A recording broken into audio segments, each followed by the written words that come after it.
Hello everyone, কেমন আছো তোমরা? তোমাদের আবারও একটা ভিডিও নিয়ে চলে এসেছি। এই ভিডিওর মাধ্যমে তোমাদেরকে আমি সম্পূর্ণ ভালোভাবে বিশ্লেষণ করব যে আপকামিং আমাদের যে ডাব্লিউপি পরীক্ষা হবে সেখানে এক্সপেক্টেড কাট অফ কত হতে চলেছে। 100-র মধ্যে তোমাদেরকে কাট অফ বলবো এবং 85-এর মধ্যে সেফ স্কোর বলবো। আমি 100-র ভিতরে কত নম্বর পেলে তুমি চাকরি পেয়ে যাবে সেটাও আমি বলবো একদম এই ভিডিওর মাধ্যমে। এবং তার সাথে সাথে যেটা বলবো সেটা হচ্ছে 85-এর মধ্যে কত নম্বর পেলে তুমি সেফ জোনে থাকবে। আচ্ছা, কিছু এই ভিডিওটা শুরু করার আগে কিছু একটা কাট অফ তোমাদের কাছে দেখিয়ে নিই। দেখো, আগের যে আমাদের ডাব্লিউবি রিক্রুটমেন্ট হয়েছে সেখানে ছিল আমাদের ছেলেদের ক্ষেত্রে পোস্ট ছিল 7,440টা। সেখানে দেখো কাট অফ কত আমি বিশ্লেষণ করছি, জাস্ট একটু ওয়েট।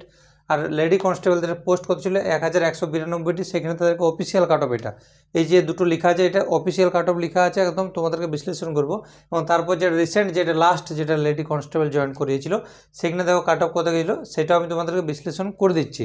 এবং এরপরে তোমাদেরকে আমি 85-এর মধ্যে সেফ স্কোর বলবো এবং তার সাথে সাথে 100-র ভিতরে কত নম্বর পেতে হলে তোমাকে চাকরিটা পাবে, মানে 100-র ভিতরে কত নম্বর তোমাকে তুলতে হবে যার জন্য তুমি চাকরি পাবে, সেই ভিডিওর কাট অফটা আমি এই ভিডিওর মাধ্যমে বলে দেবো। তোমরা শুধু ধৈর্য ধরে দেখতে থাকো।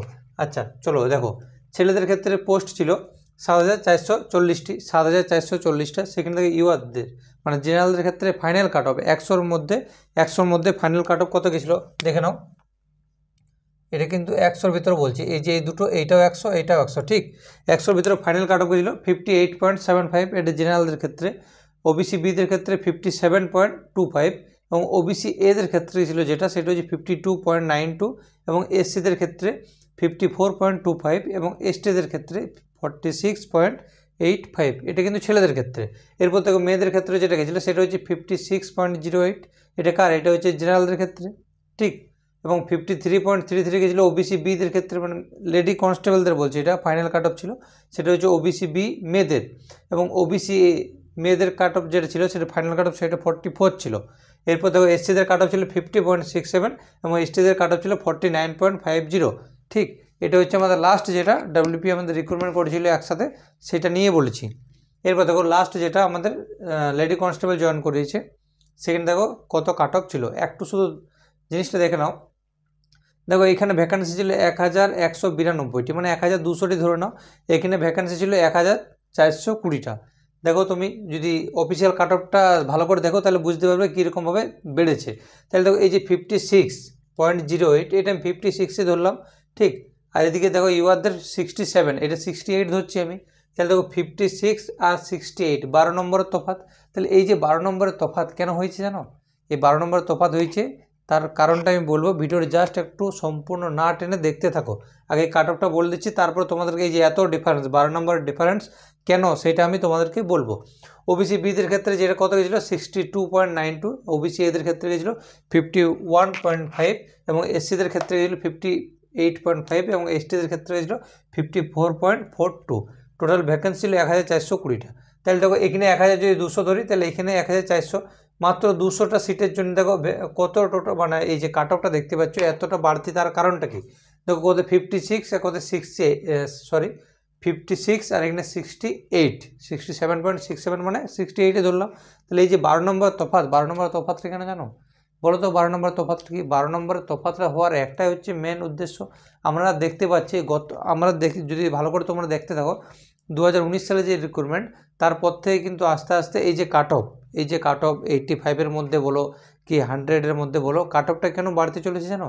কারণ তুমি যদি ভালো করে লক্ষ্য করো কোথাও না কোনো দিকে কোয়েশ্চেন লিক হয়। এটা আমি 100% গ্যারান্টি দিয়ে বলছি তোমাদেরকে, কোথাও না কোনো দিকে একদম 100% গ্যারান্টি দিয়ে বলছি কোয়েশ্চেন কিন্তু লিক হয়, ঠিক আছে। একদম স্বচ্ছতাভাবে আমি তোমাদেরকে লিখে দিতে পারি, একদম স্বচ্ছতার মাধ্যমে যদি পরীক্ষা করায় একটা কোয়েশ্চেন যদি না লিক হয়, তাহলে এই যে 67 কাট অফ গিয়েছিলো, কে যে 58 কাট অফ গিয়েছে দেখিয়ে দেওক আমাকে। কোয়েশ্চেন লিকেজ না করার পর 58 মানে 59-এ ধরলাম, 59 কাট অফ কোনো মতেই যেতে পারে না। কোয়েশ্চেন লিক হয়, ঠিক আছে, কোয়েশ্চেন লিক হয় তবে যে আমার এত কাট অফ যায়, তাছাড়া এত কাট অফ আমার যাওয়ার সম্ভাবনা নেই। 100-র ভিতরে এত কাট অফ আমার যাওয়ার কোনো সম্ভাবনা নেই, আমি এটা 100% বলতে পারছি। এবং আমি তোমাদের সাথে চ্যালেঞ্জ করতে পারি যে প্রত্যেক বছর ডাব্লিউপিতে ফাইনাল হোক, মানে যেটা ফাইনাল যেটা মেন এক্সামে কোয়েশ্চেন লিক হয়তো সবাই পায় না, 100 জনের ভিতরে 100 জন পায় না, কিন্তু 10 জন তো পায়, 20 জন তো পায়, 30 জন তো পায়। তাহলে ওই যে 30 জন পায়, সেই 30 জনের ছাক্কা নাম্বারটা তুলে দিই, ওই জন্য এই যে জেনারেল কাট অফ বলো, সব কাট অফ বলো বেড়েছে। তুমি এইখানে দেখো 200টা সিটের জন্য কতটা ডিফারেন্স হয়েছে দেখো। এখানে দেখো এসটিতে, তুমি এসটিদের ক্ষেত্রে দেখো না, এসটিদের ক্ষেত্রে এখানে 49.50 মানে 50 ধরো, আর এটা 54 আছে, তাহলে 4 নম্বর বেড়েছে। 4 নম্বর বাড়ার কারণটা কি? 4 নম্বর বাড়ার কারণ হচ্ছে একটাই, যে অনেকে কোয়েশ্চান পেয়ে যায়। আমি কিন্তু সবটা কোয়েশ্চান পেয়ে যায় সেটার ওপর বলবো না, কিন্তু আমি এটাই বলতে চাইছি কোয়েশ্চান লিক হয়। এবার এটাও হতে পারে, দেখো কোয়েশ্চান লিক হয় তার মানে এই জন্য নয় যে এত কাট অফ বেড়ে যাবে, কারণ এখনকার ছেলেমেয়েরা বেশি ভালো করে পড়াশোনা করছে, কারণ নতুন নতুন টেকনোলজি, ইউটিউবে অনেক ক্লাস পাচ্ছে, অনেক রকমের বই পাচ্ছে, মক টেস্টের সুবিধা পাচ্ছে, অবশ্যই বাড়া উচিত, সে ঠিক আছে, কিন্তু কোয়েশ্চান লিক হয়। কিন্তু আমি তোমাদেরকে একটাই কথা বলি, যে এই যে বছর বছর কাট অফটা বেড়ে যাচ্ছে, তার কারণ হচ্ছে একটা, যে এটা কোয়েশ্চান লিকেজ আউট হয়। চলো এরপর তোমাদেরকে আমি কাট অফ যেটা বলবো সেটা আমি বলে দিই। ঠিক, কাট অফটা বলে দিচ্ছি। দেখো এই যে এটা হচ্ছে মেল, এটা হচ্ছে মেলদের কাট অফ বলবো, এটা হচ্ছে মেলদের কাট অফ বলবো, এটা হচ্ছে ফিমেলদের কাট অফ বলবো। ঠিক, এটা হচ্ছে 100-র মধ্যে বলছি, আবারও তোমাদেরকে বলছি 100-র মধ্যে কাট অফটা বলছি। এখানে তোমাদের ইডাব্লিউএসটা মেনশন করে দেবো, নো টেনশন, ইডাব্লিউএস তোমাদেরকে মেনশন করে দেবো। তাহলে তো এই যে 100-র ভিতরে কাট অফটা বলছি, এই কাট অফটা যেটা বলছি সেটা হচ্ছে আমি 100-র ভিতরে বলছি। এখানে লিখছি 100 নম্বর,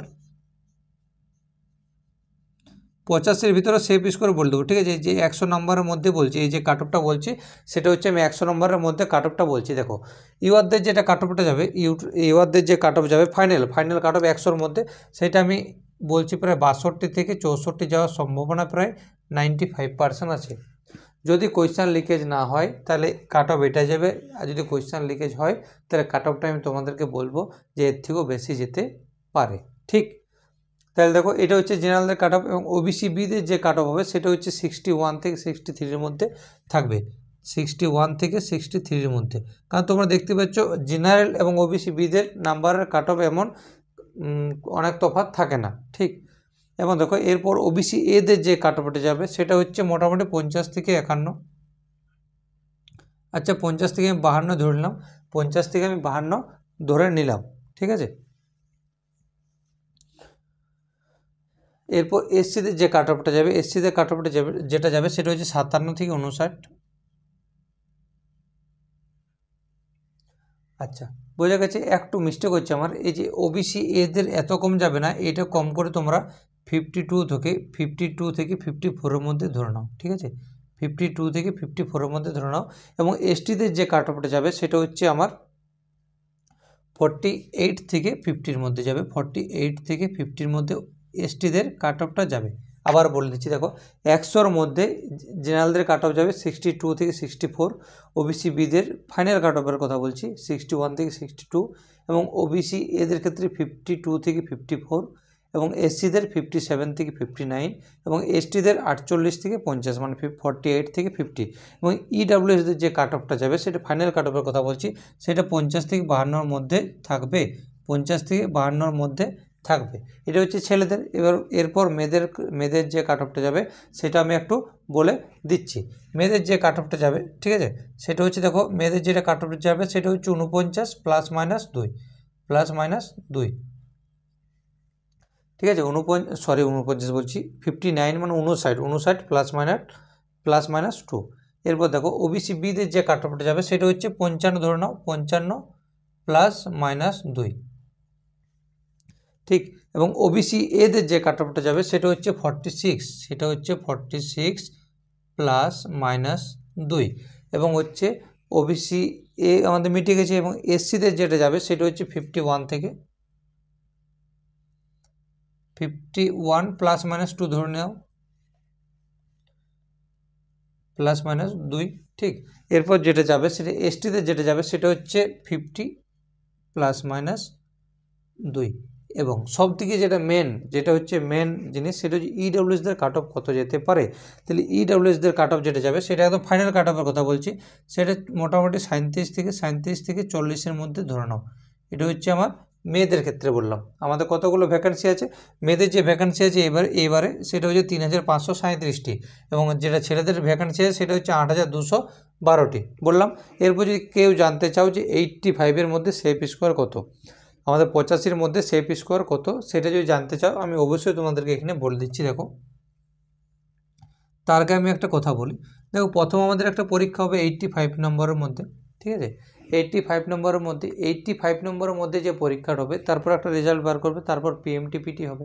দেখো অনেক ভালো ভালো ছেলে আছে যারা পড়াশোনায় খুব ভালো, কিন্তু পিএমটিপিটিতে কোথাও না কোথাও একটু তাদের দুর্বলতা আছে, ঠিক আছে? কীরকম দুর্বলতা? হয়তো 6.5 মিনিটে 1600 মিটার দৌড়তে পারবে না, কি চেস্ট ঠিকঠাক 5 সেন্টিমিটার ফোলাতে পারবে না, কি হাইটে বাদ যাবে। তাহলে আমি সেখানে অতি অবশ্যই বলবো সেটা তোমাদের মানে যারা সব দিক থেকে ঠিকঠাক আছো তারা অতি অবশ্যই তোমাদের চান্স এবারে বেশি আছে। তাহলে একটা জিনিস লক্ষ্য করে 85-এর মধ্যে সেফ স্কোরে আমি বলে দিচ্ছি, ঠিক আছে? 85-এর মধ্যে আমি সেফ স্কোর বলে দিচ্ছি। এর মধ্যে যদি থাকো তাহলে তোমাদের চাকরি মোটামুটি পাওয়ার সম্ভাবনা প্রায় 95%, ঠিক আছে? তাহলে আমি তোমাদের আগে ইউআরটা বলছি। তাহলে ইউআরদের যে কাট অফটা সেফ স্কোরে বলছি, এটা হচ্ছে মোটামুটি এই নাম্বারের মধ্যে থাকো তাহলে যেটা সম্ভাবনা সেটা হচ্ছে নাম্বার পাওয়ার চান্সটা খুব বেশি আছে, নাম্বার পাওয়ার না, চাকরি পাওয়ার চান্সটা খুব বেশি আছে ইউআরদের। তারপর হচ্ছে ওবিসি বি, তারপর হচ্ছে ওবিসি এ, তারপর হচ্ছে এসসি, তারপর হচ্ছে এসটি, আর তারপর হচ্ছে ইডাব্লিউএস। এই নম্বরের মধ্যে যদি থাকো 85-এর মধ্যে বলছি তাহলে তোমাদের চাকরি পাওয়ার সম্ভাবনা সবদিকে বেশি। তাহলে ইউআরদের যদি 85-এর মধ্যে 47 থেকে 49-এর মধ্যে পাও তাহলে তোমাদের সেফ স্কোর জোন খুব ভালোভাবে আছে। তাহলে ইন্টারভিউতে অতটা জোর দেওয়ার দরকার নেই, জোর দেওয়ার এটা বলবো না দরকার নেই, দরকার আছে কিন্তু অতটা চাপ নেই, ঠিক? এরপর দেখো ওবিসি বিদের যেটা থাকবে সেটা হচ্ছে 45 থেকে 47, এটা হচ্ছে ওবিসি বিদের ক্ষেত্রে। এবং ওবিসি এদের ক্ষেত্রে যেটা আছে সেটা 39 থেকে 40, সেটা হচ্ছে 39 থেকে 40। এটা কিন্তু ছেলেদের ক্ষেত্রে বলছি, এইটা যেটা বলছি এটা হচ্ছে আমি মেলদের ক্ষেত্রে বলছি, এটা হচ্ছে পুরোপুরি মেলদের ক্ষেত্রে আমি বলছি, ঠিক? এটা মেলদের ক্ষেত্রে বলছি। এবং এসসিতে যে কাট অফটা যাবে সেটা 42 থেকে 44, এর মধ্যে একটা যদি থাকো 42 থেকে 44-এর মধ্যে তাহলে তোমার চাকরি পাওয়ার সম্ভাবনা সবথেকে বেশি আছে। তার কারণটা কি দাঁড়াও আমি বলে দিচ্ছি একটু ওয়েট। এবং এসটিতে যেটা আছে সেটা 33 থেকে, সেটা হচ্ছে 33 থেকে 35 কি 36-এর মধ্যে, 33 থেকে 36 ধরে নাও, ঠিক? এরপর যেটা ইডাব্লিউএসদের যেটা আছে সেটা 34 থেকে 38, সেটা হচ্ছে 34 থেকে 38। দেখো এরপর একটা কথা বলি, অনেকেতে বলবে ঠিক আছে 85-এর ভিতরে আগের বারে এসসিদের 37 পয়েন্ট কিছু একটা পাস করিয়েছিল, ঠিক আছে? 37 পয়েন্ট কিছু, 38 ধরলাম। তারপর দেখো 38-এর পর 54 আমাদের ফাইনাল কাট অফ গেছিলো। তাহলে দেখো তোমাদেরকে টাইটায় যদি তোমাদের একটা কথা বলে রাখি, ধরো একদম টাইটায় পাস করলে, টাইটায় বলতে দেখো ধরো জেনারেলদের একদম 85-এর মধ্যে ধরলাম যে জেনারেলদের 85-এর মধ্যে ফাইনাল কাট অফ যেটা গেছে 85-এর মধ্যে ফাইনাল কাট অফ মানে যে নাম্বারটা পেয়ে তুমি মাঠে যাওয়ার সুযোগটা পাবে, সেখানে ধরো 85-এর ভেতরে তোমার একেবারে 42 সামথিং ছিল, 42.5 ধরে নিলাম, ঠিক আছে? তাহলে দেখো 42.5 তুমি ধরো, আবার বলছি দেখো 85-এর মধ্যে 42-তে পাস করিয়েছে, তুমি পেলে 43, তুমি কত পেয়েছো 43, আমাদের পাস করেছে 42.5-এ এবং তুমি পেয়েছো 43 পেয়ে পাস করেছো, ঠিক আছে? এটি কিন্তু মন সান্ত্বনা পাস করা। টায়াটায় যদি পাস করে থাকো তাহলে তুমি ফাইনাল রেজাল্টের পর নিজের লিস্টের নাম দেখতে পাবে না। 15 পেলেও না পাওয়ার চান্সটা সবদিকে বেশি, কারণ তোমরা গতবার দেখেছো যে 85-এর মধ্যে নাম্বার, তারপর 100-র ভিতরে নাম্বার, 85-এর পর যে নাম্বারটা পেয়েছো তারপর যদি 15 নাম্বার যোগ করে দিয়েছো তারপরে তুমি ফাইনাল সিলেকশন কারো হয়নি। তার কারণ কি তারা টাইটাই পাস করেছিল। তো সেই হিসাবে আমি বলছি ধরো 85-এর ভিতরে একদম টাইটাই কেউ পাস করলে কিন্তু ওইটা হচ্ছে মন সান্ত্বনা পাস করা, লোককে বলতে পারবে যে আমি মেন পাস করেছি, তুমি কিন্তু চাকরি পাবে না। তুমি লোককে বলতে পারবে যে আমি মেন পাস করেছি কিন্তু চাকরি পাবে না। বোঝা গেল ব্যাপারটা? তাহলে তোমাদেরকে একটাই বলবো যে এই যে যেটা বললাম সেটা সেফ স্কোর বললাম, মানে এই নাম্বারের মধ্যে যদি থাকো তাহলে তুমি পাস তো 100% করবে, তার সাথে সাথে প্রায় 98% তুমি চাকরি পাওয়ার সম্ভাবনা তোমার আছে। তার কারণ কি 98% কেন বললাম, 2% কেন বললাম না? এবার এমনও হতে পারে ধরো তুমি 15-র ভিতরে 7 পেলে, 5 পেলে, আর একজন তোমার থেকে নাম্বার হয়তো 1 নম্বর কম পেয়েছে 85-এর মধ্যে, কিন্তু 15-তে সে 14 পয়েন্ট সামথিং কিছু পেয়েছে, তাহলে তোমার থেকে নাম্বার বেশি পেয়েও পাস করে গেছে, সেই চাকরিটা পেয়ে গেছে, তাহলে সেই হিসাবে বলবো যে এই নাম্বারের মধ্যে যদি থাকো তাহলে সেফ জোনে তোমরা থাকছো। বোঝা গেছে ব্যাপারটা? চলো এরপর একটা কথা বলি, সবাই কিন্তু তোমরা ভালো করে পড়াশোনাটা করো। তার কারণ কি দেখো, ইংলিশে কিন্তু অনেকের দুর্বলতা আছে, জিকে জিএসও আছে। এখন তোমাদের টাইম আছে, কারণ তোমরা জানো আমাদের যে নেক্সট ওবিসি কেস আছে সেটা আমাদের হওয়ার কথা ছিল 28 কি 29 জানুয়ারি, কিন্তু সেটা ডেট চেঞ্জ হয়ে কী হয়েছে, সেটা ডেট চেঞ্জ হয়ে আমাদের 18 ফেব্রুয়ারি হয়েছে। তাহলে নো টেনশন, তোমরা এখন ভালো করে পড়াশোনা করো, ঠিক আছে? যাদের প্রিপারেশান মোটামুটি 98% ছিল তারা 100 করে নাও এবং পরীক্ষার হলে পরীক্ষা দিতে যাবে। আশা করি কারো কোনো অসুবিধা নেই ভিডিওটার মাধ্যমে, কেউ কিন্তু কোনো বাজে কমেন্ট করবে না। সবাইকে ধন্যবাদ ভিডিওটা দেখার জন্য। চলো টাটা, বাই বাই।